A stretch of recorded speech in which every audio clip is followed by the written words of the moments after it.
gosh, let's list his stats. He's been to the Olympics. He's been a pro cyclist. He's won Ironman. He's won Ironman 70.3. He's done just about everything. He did get 7th in Kona. Tyler Butterfield. He's not your typical high-performance athlete. Amazing dude. Lots of fun. Have a look at little Tyler Butterfield over here.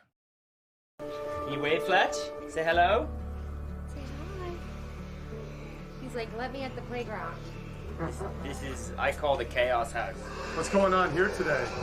We are setting up. We got homeschooling nowadays because of COVID. Everyone's changing everything up. This is Halloween day. We're setting up the Halloween stuff. We don't know if we'll be in Colorado for Halloween. I'm from Bermuda originally. Nikki's from Australia.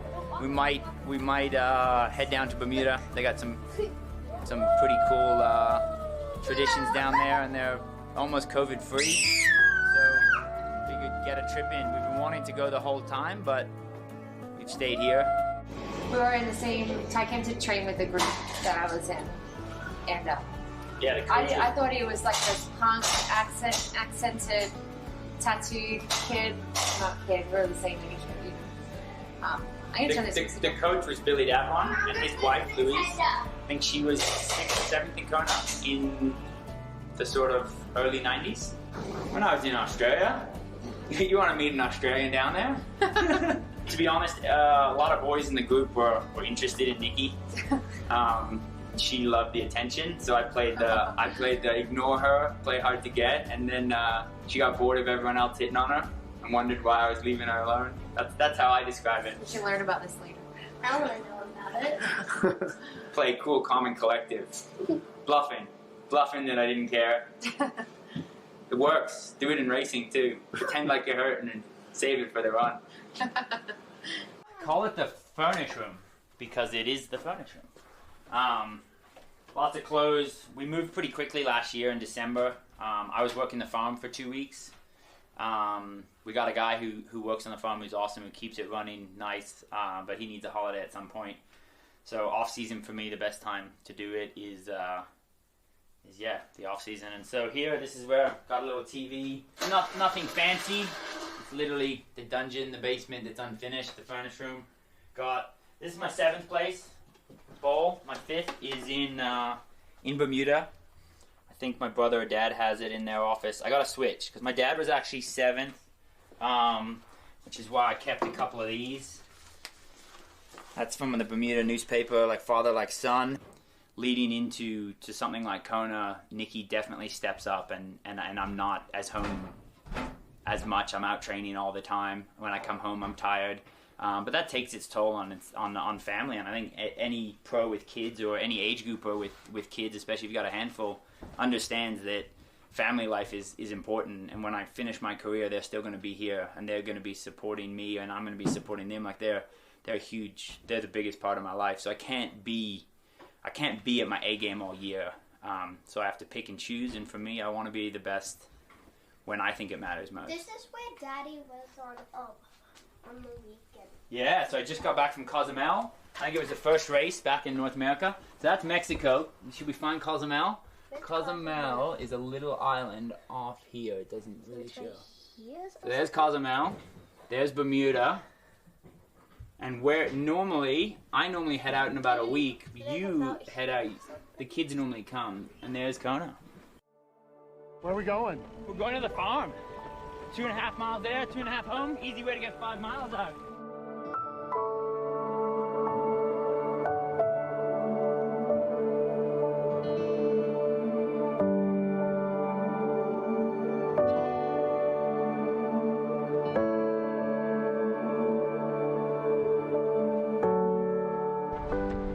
Hey, looking good. Jose's the man. We met Jose a long time ago when we lived up the mountains in Boulder. We had a horse down at Boulder Valley Ranch, which is where we did one of the VRs, where I did the run. We used to keep our horses there.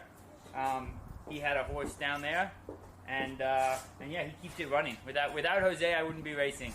So every once in a while, I give him a day off, but he's a hard worker. And Sundays.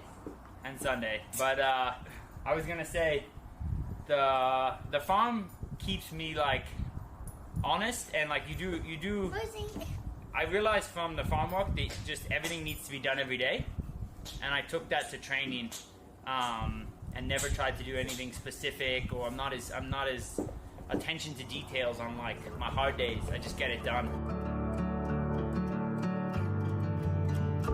The eggs I found, they're outside. This is Lavender, Yeah, Pippa, and Mabel. They were like our first 3 Nubians. yeah, and they Then- look twice. This is our first miniature Nigerian over here. She's the friendliest. Her name is Harriet. The reason that Tyler wanted to buy it, this was his idea for the record. I've just kind of rode with it. And he wanted the kids to be outside and around, not necessarily around animals, but just like digging in the dirt and like living as kids. For us, it's like our grounding place. You know, like we come here because we want to be outside, calm, grounded, not like anxious and rushing, which is what I feel like a lot of life can become in these days.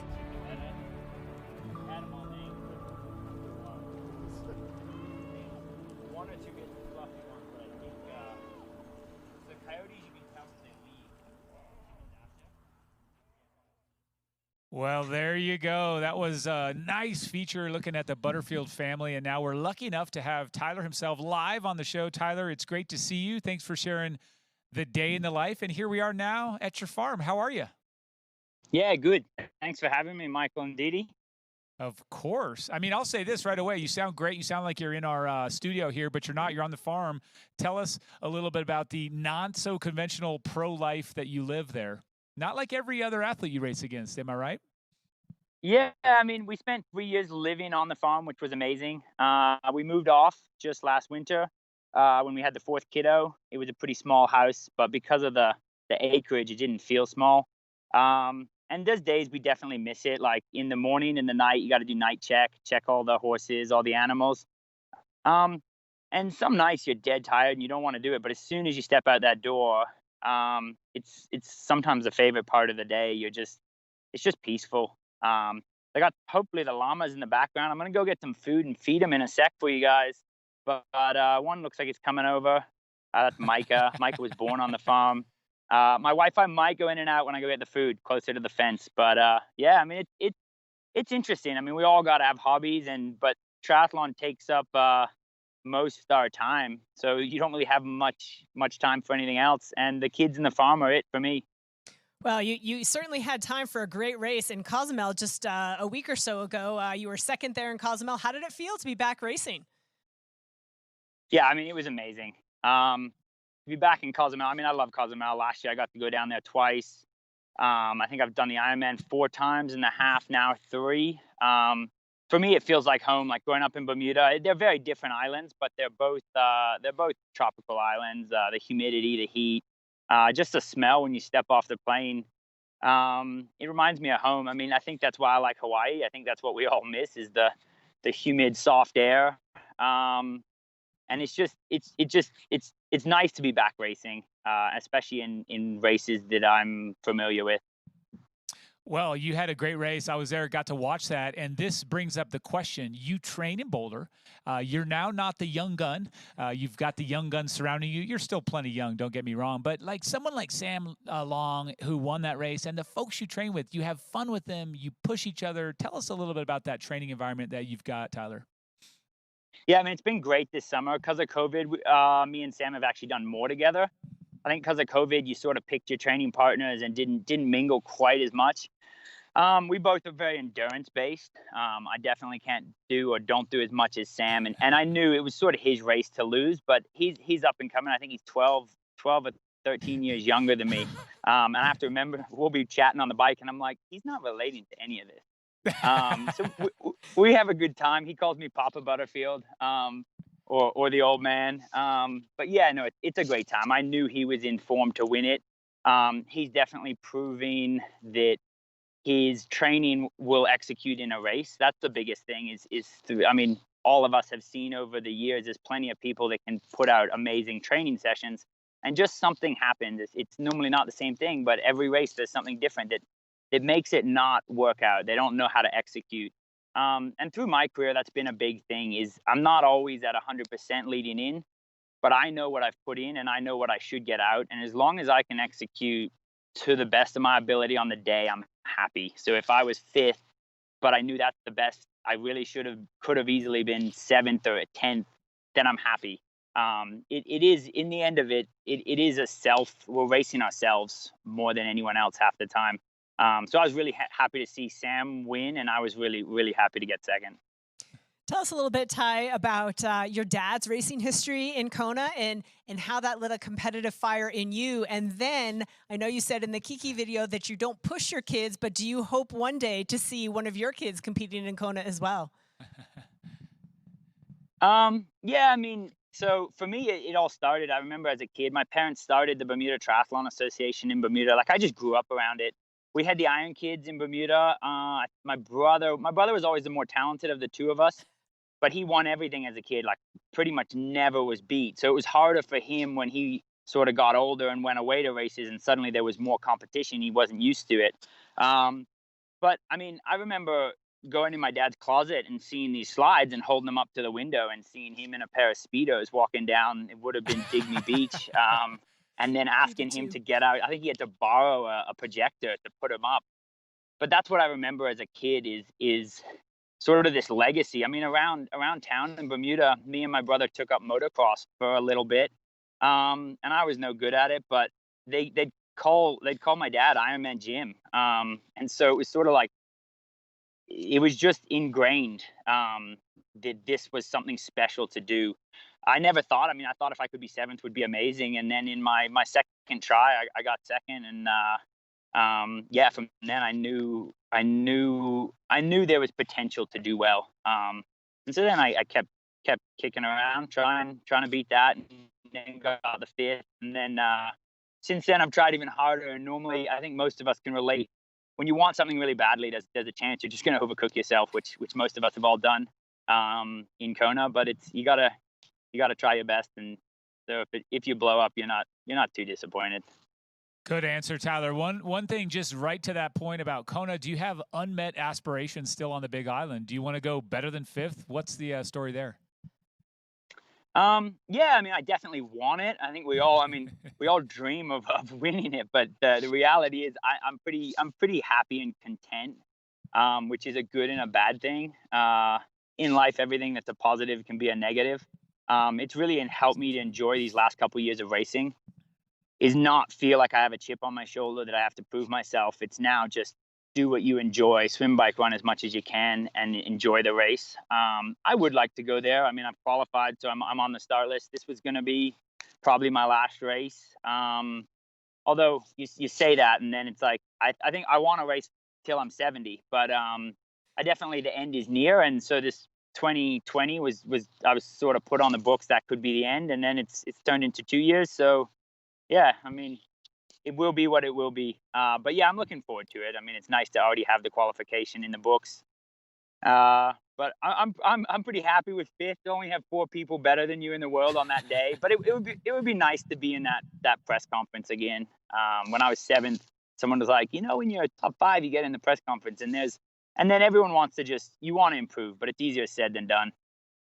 Well, I can certainly relate to that, Tyler. I've raced one more year about 7 times now, so I hear where you're coming from. Now, you juggle a lot. Most pros, their lives are, training, eating, sleeping, doing it all over again. You juggle a lot with the farm, your kids. We saw it in the video. Do you have any tips for age groupers who also balance really busy lives? You are really setting an example for a lot of age groupers with all you take on. Yeah, I'm probably getting more tips off them. I've been watching him. I've always had a lot of energy for the age groupers, because I think they have it harder than us. We have the pressure, but they have a lot to juggle.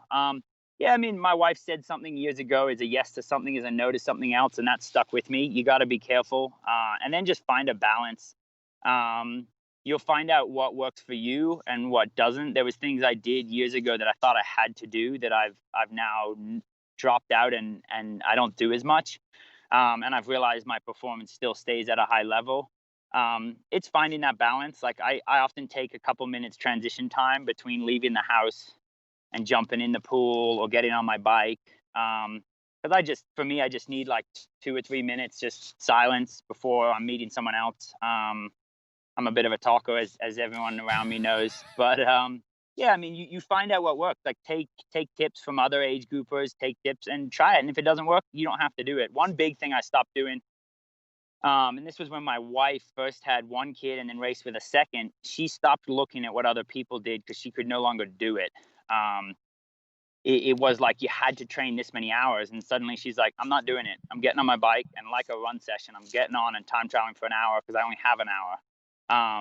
You have to work with what you have, not look at what other people are doing, because they might have a lot more time or a lot less time, or it's a big thing. And now with social media, it's easy to get caught up in what others are doing. Doesn't mean you can't get tips from them, but yeah, pick up tips, find a good balance, and then just enjoy it. If you're enjoying it, you'll go well. Super answer, Tyler. I tell you what, I met you about 10 years ago, and every time I get to know you a little bit better, I like you a little bit more. I'll say this. We've got to say goodbye, but we can't say goodbye before we see the Yama Llama. So let's have a look there. All What's right. his name? And show us what you got before we say goodbye. I don't want to make you run, but here we go. There we go. Look at this, folks. He's on the farm right now. Walk us Those through two it. are running away. As soon as I grab the food, they will come running. Maybe they'll even give you a kiss. Here's one here. I'd like a kiss from a llama. I'd like a llama kiss, please. What do they There you eat, go. Tyler? Tyler, what do they eat?